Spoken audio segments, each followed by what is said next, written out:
Erik, do you remember the days when you would flip out and your heart would stop for a brief moment because you felt your pants and you didn't have your wallet? Like, your wallet used to be the thing that you would just go crazy if you didn't have. You know what it is today. Of course, I'm talking about this darn thing, right? How many times do you like flip out because you're like, oh my God, where's my phone? Or I left the house without my phone, or I left it in the bathroom, or something crazy like that. Yeah. And I'll actually turn that bus around if I realize I left the house without it. So yeah, I'm with you, man. Yeah, we have to. We're going to talk about all kinds of things today on the show. You're tuned right into the PodMax podcast. Welcome to the PodMax podcast.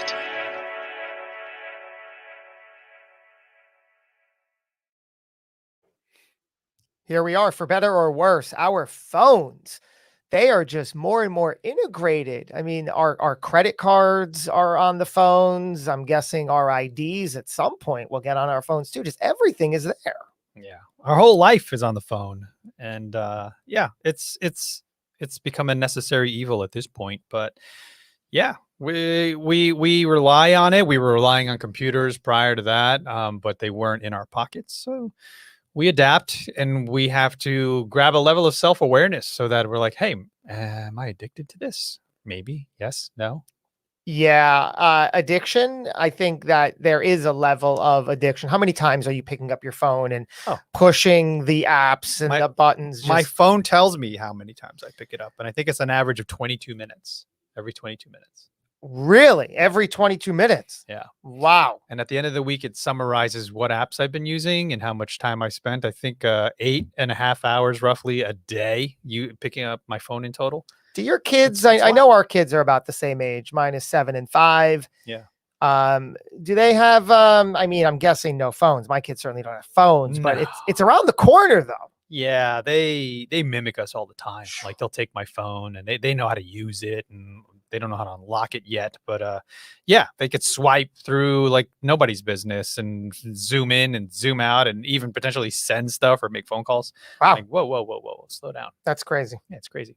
It is. So let's get into our show here, Mm-hmm. to our first segment, which we're excited to chat about.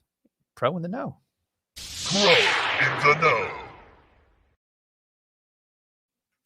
So according to Insider Radio and a bunch of other media outlets, Netflix is eyeing, and they're trying to be hush about it, getting into the podcast space. Josh, really? Yeah, they need to. And if from what I'm understanding, and I could read the article, but I'm not going to. I'm gonna take you, the viewer and the listener, into speculation town. Okay. So from what I hear, when I'm reading, is Netflix is trying to produce their own podcasts. No, they haven't officially announced this yet. And it makes sense, as Josh and I were talking about it offline. Why wouldn't Netflix get into the podcasting space? I think they're calling it N plus or Netflix plus. I mean, that's all the rage now with Disney Plus and whoever, Discovery Plus. So there's space for them to start creating unique content. They already do that. We know them and love them for creating shows like House of Cards and Stranger Things and now, Cobra Kai. There's all sorts of opportunities for Netflix to create a complementary show and content to support their ever-growing catalog of shows. Don't you think, Josh? So how would this look? They would take one of their shows, let's say Jane the Virgin, and they would basically produce an in-house Netflix branded and sanctioned show about that show, and then it would be their property. Absolutely. So it makes great sense. It totally makes sense. And they need to do this because fans are doing it anyway, and they need to just take the ownership.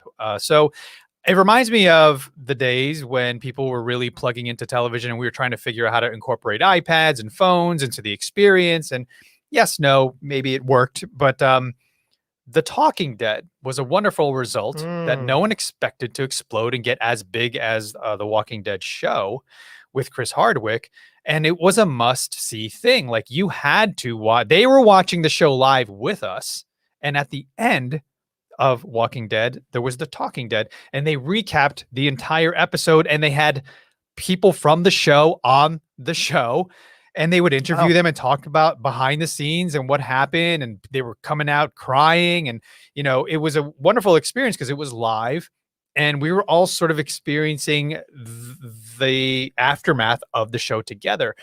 So I don't know if Netflix is going to be able to enhance or replicate an experience like that through podcasting because it's less live, but maybe they could incorporate a live aspect of it, Josh. But I think it's going to be really cool to be able to really promote their shows in another vehicle and have raving fans, just have a wider range of experience connected to Netflix and their shows. It seems like such an quote unquote easy direction and path for them to go because they have a library of shows, even their original programming, where they could figure out one kind of recap podcast or a fan podcast style where they even get, like you said, some of the cast members to pop in and peek in. It could be a call-in show where they have a host and watchers are calling in and they're discussing. I mean, so many paths.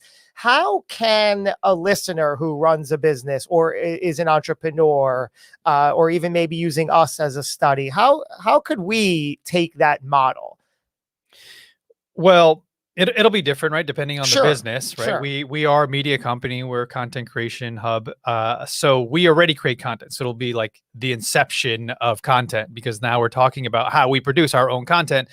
Which I think there's an example there. You can do that. Like Josh and I we're having a high level sort of strategic meeting after this live show, and we're driving down to Philly. We're going to have what we think is going to be something potentially explosive for us. So we're going to document that. We're going to record that. Whether it's video or audio, that could be repurposed as content for a podcast or a YouTube channel. So if you can start thinking in lines of you just going to business calls, like, yes, we record everything through Zoom now, but eventually as we start getting in our cars and driving and meeting and having coffee with people again, that's content for you to sort of capture your thoughts and say, this is going to be a really cool, I'm interested in this conversation I'm about to have with this person. Like, people love behind the scenes. We even do it before this show goes live. That's right. We started to put some behind the scenes, video out there and people are loving it. So there's ways to do it if you're doing it right and thinking about it ahead of time. It almost seems like, sticking with the Netflix, it almost seems like an opportunity for them to just bring so much, like double the content that they have now. And it's such a win-win because any podcast that they create and produce is just going to increase brand awareness, brand loyalty, perception, positioning, conversation. Then they could also revenue. There's a lot of ways to make revenue from it, if not only driving more subscriptions to home base, which are a lot of the things that we know a podcast like ours and yours is capable of. So not much different in the overall use and case study of what a podcast is and can be. Yeah. It's all good stuff. We talk about all this stuff, especially at our mixers each and every week, folks. So make sure you jump into podmax.co/mixer, where the community comes in, dozens of people sharing, loving on one another, and, just trying to figure things out as we grow together. We had a really actually deep, this could have been part of our build it, but we had Celicia Thomas, who is amazing, a Broadway star, literally sang to us live. And as you guys always know, I lose it. I got emotional. Yeah. She did it twice and it was powerful. So come to our mixer. We will talk about that at some point. Maybe we'll bring Celicia onto the show. But yeah, podmax.co/mixer every week, free. 11 o'clock Eastern Standard. On Friday. Could we bring Todd Genetasio's comment onto the screen? Because he's talking about how the Office Ladies podcast, Pam and Angela from the show, have their own podcast where each podcast episode, they break down an episode of The Office and they bring on the other cast members sometimes too. Easy example. So can you imagine if that was going on while the show was still on? Oh my! How powerful that would have been. That's fuel on top of the bonfire. Yeah. If Dwight, You know, if all these every single star, Jim, all these guys had podcasts to supplement and complement the live show, it would have been fire. It would have been insane. So I think Netflix, they can even resurrect, because they're all about viewership. It doesn't have to be live. They can start podcasts based off older shows and start talking and recapping and breathing more life into it. Fergie Philippe, you know, guy that came through Podmax. He's a star of Hamilton, the Broadway show. And he created a show because the Muppets, the entire library of the Muppet Show, went live on Hulu and Apple TV, I think. And he took it upon himself to say, I'm such a huge Muppet fan. And he created a show to highlight every single episode. So it doesn't have to be something new. Right. With Hulu's support. He actually got in touch with Hulu and said, I want to do this. And they're behind it. Huge. And I also just want to say that even post office. I see what you did there. I know. Didn't even mean to. It's a bonus. Even post office on the air. I'm sure the Office Ladies podcast is a welcome addition for all fans. I actually recently, I'm going back to the early 2000s. I am and was heavily influenced by the show Arrested Development. Shout out to all my Arrested Development fans. I'm actually now going back to season 1, episode 1, and making my way through every single episode of that. And it still holds up, which is magnificent. But I just came across a podcast called Smartless that is hosted by Jason Bateman from Arrested Development, Will Arnett from Arrested Development, and Sean Hayes from Will and Grace. The three of them host a legit podcast where their Hollywood friends come in as guests. I mean, it is just, it's just amazing. So sort of like a sidetrack note about who's making shows these days. Yeah. It's a great idea if that's what they're planning on doing. So Netflix, we're all eyes and ears. Keep it moving, and nice little teaser out in the interwebs. Speaking of teaser, thanks, Todd, for that quote. The money is, in fact, in the banana stand. Is that an Arrested Development? Of course it is. If you have to ask. So coming up, it is our next segment. Build it, and they will come. Build it, and they will come.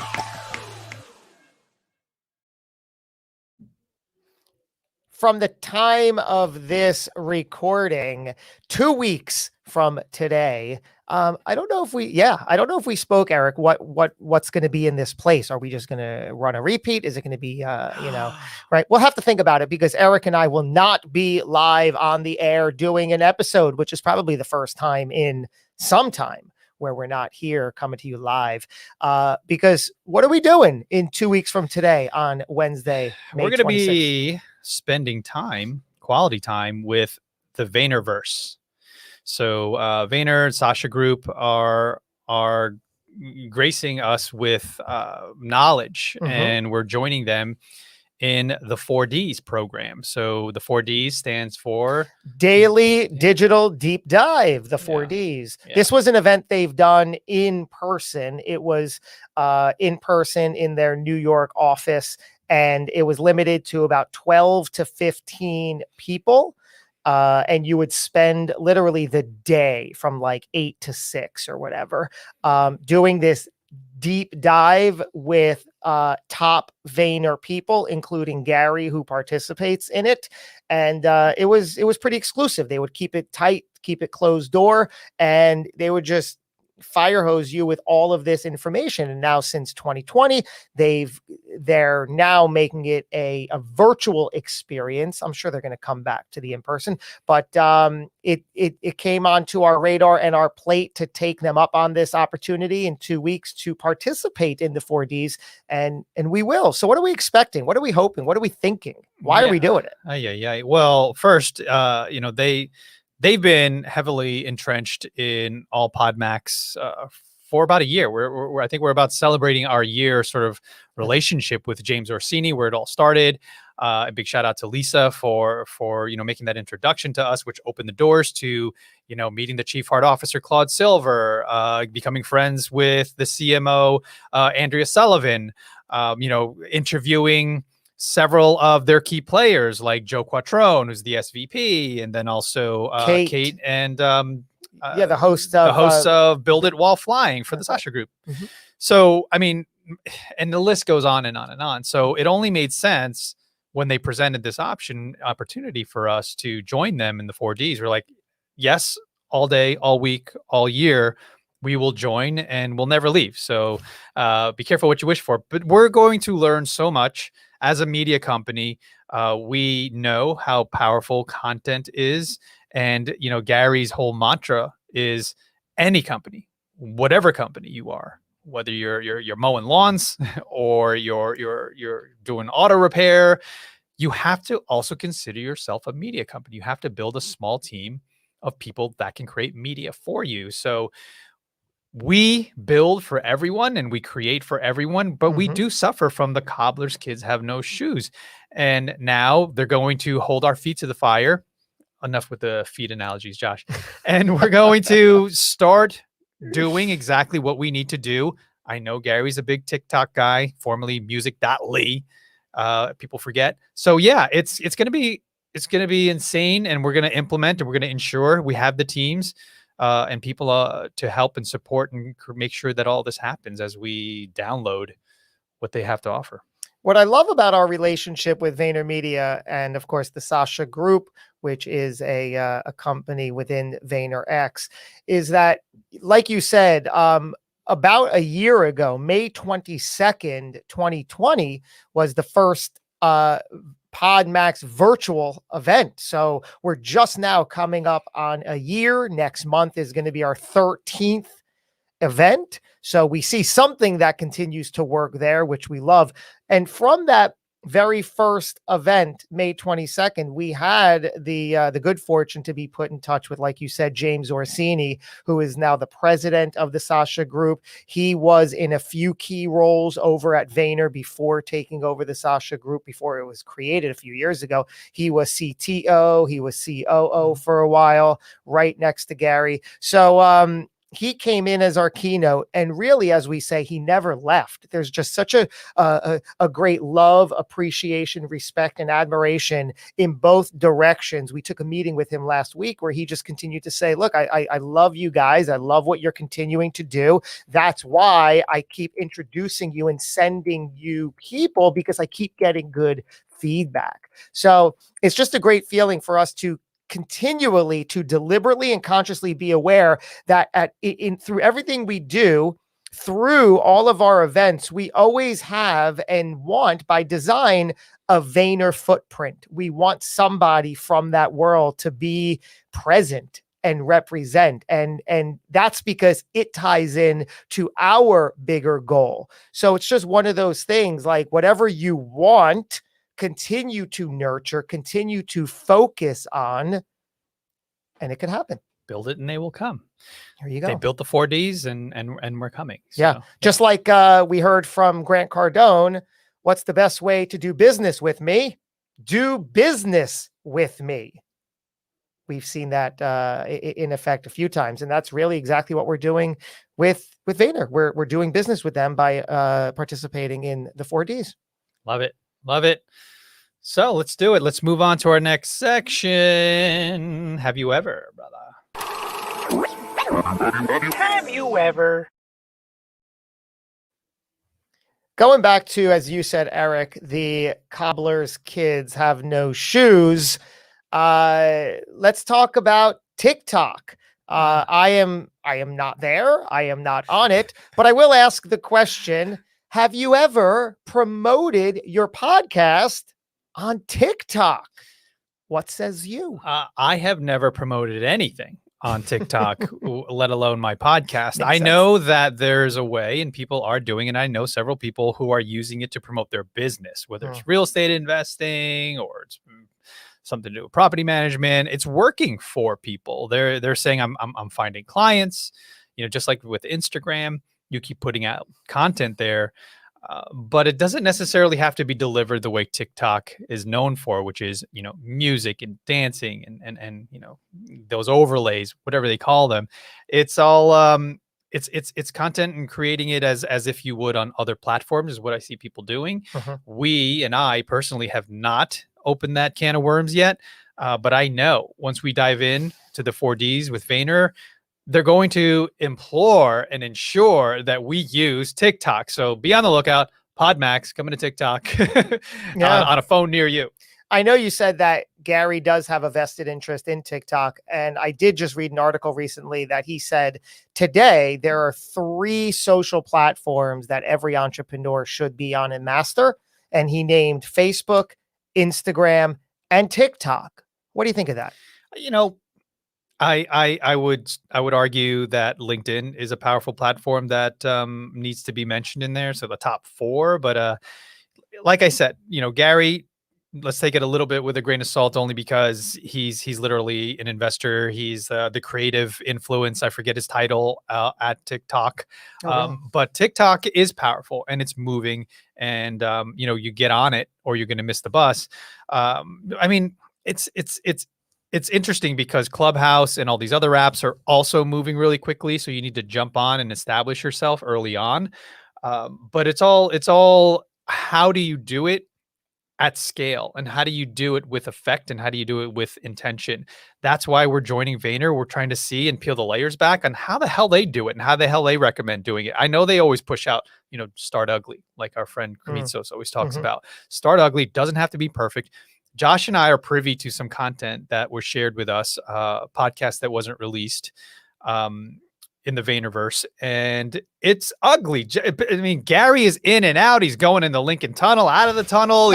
I'm like, anyone who's trying to absorb this content, it's somewhat frustrating, but I understand and I get it. Like, just do it, create it, and it's done. You don't have to worry about it. So, we're going to learn a ton, and TikTok is down the line. Absolutely. What's interesting is, just like any social platform, you have to first understand the lay of the land.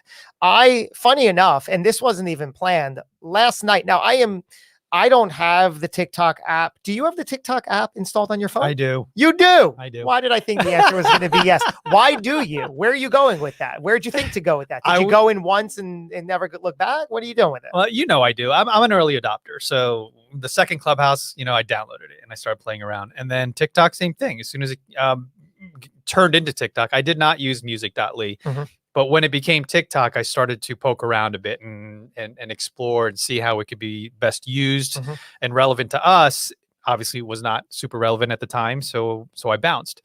But yeah, I mean, these things are always growing and evolving. I was using, I was on my phone yesterday, and I came across a news article that was talking about a TikTok post that was viral, and I was interested in it. So I clicked on it, and now I don't have the app, but it took me to a page that opened up, I guess, the web version of TikTok on my phone. And it allowed me to just start scrolling, swiping up, and I can just scroll through the TikTok related clips or whatever they're called. And I got to say, I was hooked. I get it. I see it. I understand the addictive appeal. I was just looking at these random, what are they? 10, 20-second, interesting, sometimes really clever, really creative clips. Just over and over again, trying to understand, okay, what is this? How is this? But I also was well aware that it's so specific, right? The humor, the content, the way it captivates and brings you in. You can't create boring. You can't create a business thing that, from what I can tell. So it just seems like we got to bring in a team member who understands it, or right? Because I can't create that kind of content on a regular or meaningful basis. Yes, no. Yeah. Tell me about the yes part. I agree. You have to sort of carve out a space in your brain for that creative aspect of that sort of platform and channel.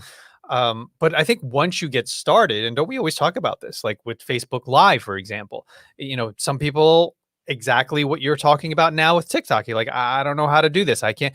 Well, it's the same exact thing with Facebook. Just turn it on. So easy, hit live and start talking. Well, that's easy for us because we own that platform. We get it. We've done, hundreds and hundreds of live videos.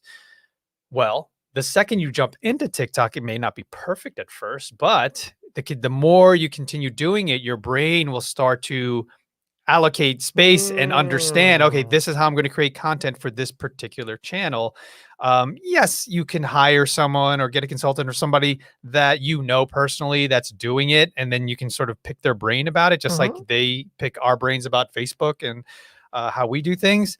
It's just a matter of getting on the treadmill and moving and saying, each treadmill, one's got a Facebook logo, the other treadmill's got a TikTok logo, the other one's got an Instagram logo. So you got to understand the cadence and the flow of each one, and then you'll get your rhythm. Which I know, going back to the 4Ds, that's something that Cary is always touting, that you have to create content for all these different platforms specific to the platform. You can't just take a post and a picture and put it everywhere. They all have their own voice and cadence. Exactly. It's good stuff. So be on the lookout. We're coming to TikTok. With Josh is going to be kicking and screaming along the way, but he's going to love it. In excitement. That's me kicking and screaming in excitement. So let's recap. And don't forget our mixers. Each week, every Friday, 11 Eastern time, we are live for with an our hour. Community. And it's free, and you can join and get to share, listen, be a fly on the wall. Up to you how you want to participate. But yeah, we have a ton of fun at our mixers. So hope to see you this Friday. And just to reiterate, our very last mixer we had, which was so powerful in and of itself, including Celicia Thomas, who is a Broadway star and performer, most notably from Beautiful, the Carole King musical. And then, like I always say, at the time of the pandemic, she was in rehearsals for the Britney Spears musical. So hopefully that'll pick back up for her and that team. But what she did was, because she had come through a PodMax event recently, she attended our mixer last week, and she blessed us with 2 songs. She opened with a song, and then we closed out the event with a song that the first one she did, Home, which was made famous years ago by Diana Ross from The Wiz. And then she closed with Somewhere Over the Rainbow. Now, we have these clips, and I'm planning on posting them on my social, maybe on TikTok, just kidding. But I do plan on posting them on my social. So keep a lookout for that, so you can actually see these 3 and 4 minute live performances at our mixer from Celicia, just singing her heart out and belting these 2 songs. Erik, what happened when she started singing Somewhere Over the Rainbow? Before she gets to Somewhere Over the, I looked on the screen and Erik darts out of the screen. What happened? Well, first off, I was emotional in the first song, but I held it together. And then she jumped in. I had no idea she was doing a second number, by the way. That's right. And then I had no idea what the number was going to be. By design. So once I heard the song, and I don't even want to think about it too much now, I'll just repeat. You're going to leave the screen. Yeah, that's a song that my oldest daughter, Veronica, sings all the time. She loves The Wizard of Oz. Wow. And, it just reminded me of her singing. And then I knew that I was going to show this to her, Celicia singing, and she was going to be inspired and one day probably want to hit the stage. But so just instantly, you think of your kids, man, you start to lose it. But these are the powerful things that happen behind closed doors at our mixers. So hopefully you join us, eventually join our event, which is June 11th. Rob will put a link there for podmax.co. You can sign up as a guest or a host to participate in June 11th's main event. Yep. Bring us back in the recap. Yeah. So recap, we got pro and the no. So Netflix potentially playing around in the podcast space. And we're hoping and thinking that it's going to be about helping to promote their shows and their original content by creating and producing and owning those shows that like to recap, Stranger Things, and all these other wonderful shows that they have. And try to figure out how you as an entrepreneur and business person could really mimic that model and see what comes about. So true. And then we have Build It and They Will Come. And, Vayner built something powerful called the 4Ds. And we came. We're there. We're joining. We're going to participate in 2 weeks. And we'll report back on anything and everything we've learned in the Vayner verse. And then we had Have You Ever. Have you ever used TikTok to promote your podcast or anything else for that matter? Let us know. Yeah, please share in the comments here. Hit us up. Let us know how we can use TikTok, how you use TikTok, any advice that you may have. We're more than happy to listen. So, yeah. What do we have coming up here, Josh? Wow. Before we part ways, this is where we bring on the hosts of the On Air Brands live show, coming up live on the social platforms at 12 noon Eastern, right after this show every single Wednesday, and then brought into your official podcast platform as an official podcast. Let's bring on to tell us what we can expect in the next hour. It's the hosts, Todd Genetasio, Amber Furman. I can't believe that you're not regularly practicing your dance routines on TikTok. Like, I thought that was right up your alley. You're getting out there doing some performance work, you know? I don't know what I don't know. I guess I should be doing that. Sounds important to me. I mean, I guess that's where like all the action's at is TikTok. Yeah, I mean, I think, you should be, the dance version of communicating what's discussed on the podcast. I think that's what you should be creating here. Oh, no, the images, they need to go away. I'm just imagining this creative dance and like no. Like in, was it The Big Lebowski where his landlord does that like really weird one person stage show that they go and watch? Yes, yes. What is coming up at 12 noon? It's like, enough about me dancing. Yeah. What's going on with you guys? Well, this is a good pro in the know. Let's get our research team on this for the stats for next week's episode. Is a lot of, I want to say the majority, but it could just be the bubble of my subscriptions. Podcasts are interview style shows, interview formats. And so today we're going to be talking about how do you interview a guest to make sure that you have a great show? How do you build rapport? What questions do you ask? What order do you ask the questions? Do you do show prep with them? All that kind of stuff. So we're going to be diving into that. Amber's going to bring her specialty of, the whole neuro-linguistic programming side of things and communication, so that we're actually science backing all this conversation. I was expecting you to say my special kind of crazy. So thanks for making me sound smart.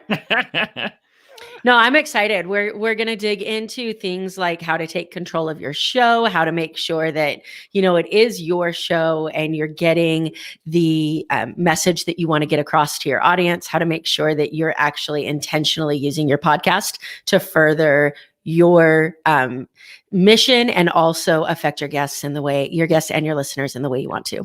And Amber has had big personalities like Les was on the show, Jordan Harbinger, who's arguably one of the best interviewers. So I'm interested to pick her brain about, how she handled those conversations so that her audience got the value out of them and didn't, this is another good topic segment for you guys in the Have You Ever, where Erik, I know you've had some big personalities on the show where they get on and they're just like, just ask me one question and then shut up. Like, and I got, and I got it from there. Right. And so how do you make sure that, some people you could do that with when you know them and they're going to bring the value, but how do you make sure that you're controlling those conversations, like Amber said, so that your audience gets what they tuned in for? I'd like to hear from Amber for a minute, because I know, Amber, you have an interview style show, as we're saying, but you also have this show you're hosting with Todd, which is not interview style. Off the top of your head, how do the two from your perspective differ? It's really interesting because I have the interview style show. I also do solo episodes on my show.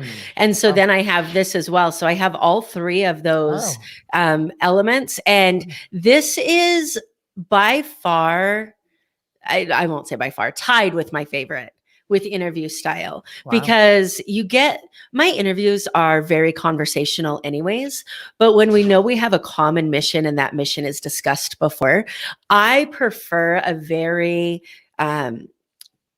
authentic, natural conversation. So I don't do show prep with my guests.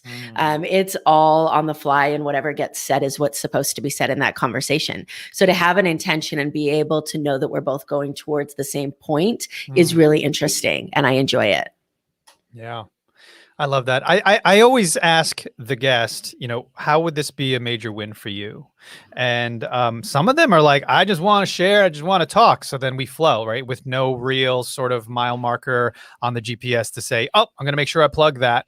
But then some of them, they really appreciate it. They're like, thank you for asking. No one asks me that. I'm like, really? These are terrible shows you're on. And and then it's like, so I know at some point I'm going to promote whatever it is, some new product. Josh's favorite, the new book that's coming out. The new book that's come out, his new TikTok channel. Yeah.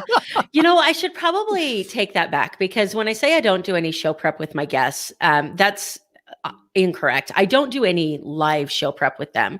I do send them like a questionnaire. And in that questionnaire, one of the questions is like, this entire show is about being authentic and vulnerable and talking about success and talking about failure. Are you willing to go down that road? And if you're not, there's no reason for us to even get on a call. So you're framing their mind. Yeah. Yeah. That's good. Yeah. And then, what's really interesting about what you said, Erik, is when you know what the guest wants to talk about, and you also know what your audience needs to hear, you can make sure that those two things align in a way that feels natural. Yeah. But if you don't know what your audience needs to get out of an episode, and you haven't asked your guest what they want to talk about, then it's like you have two conflicting purposes. And it's your job as a host to make sure that those combine for the best opportunity for all three. Look at that little golden nugget you got just here on this sneak preview. So I know. Make sure you guys are tuned in to the On Air Brand Show to check this one out. What episode will it be? Yeah. Episode number 8.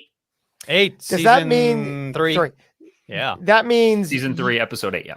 That means you and Amber this will be your 8th episode together? I think it's our 8th episode. It might be 7 because we had the bonus PodMax one that we threw in. Holy smokes! I'm not sure how we put those numbers in, but that is great. Yeah. So we're gonna put that in the show notes, Rob. The link to that episode. So if you're listening to this, you could just go into the notes and go right to their show. So yeah, we're going to be taking this episode out with our new outro, which we've done for a few weeks now, which is I don't like calling it a testimonial video, but it's our community. It is sharing the love. Yeah, there you go. See you next week. Make sure you just like, subscribe to all the good stuff, and we'll see you next week. Thanks, folks. Thanks, Todd. Thanks, Amber.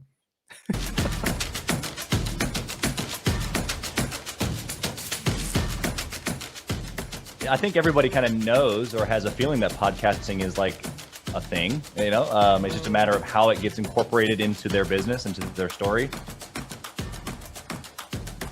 Where else can you get on an event, like in person or online, and have like this collection of people? Any person that this group and this community attracts just like brings it. There is no community like the PodMax community, guys. I love PodMax. I love everything about this environment, this family, and every one of these events. It's just tremendous.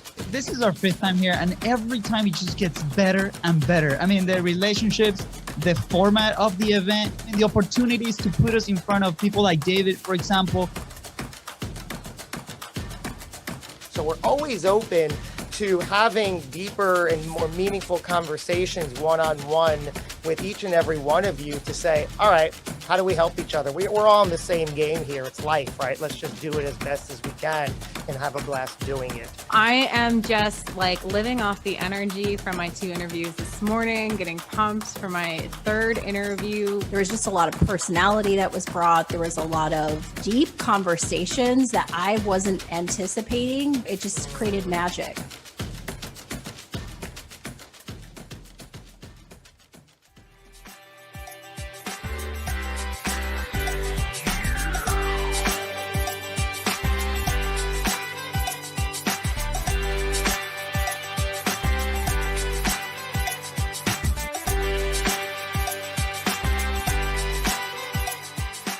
Are you an entrepreneur? Apply now to be a podcast guest at podmax.co.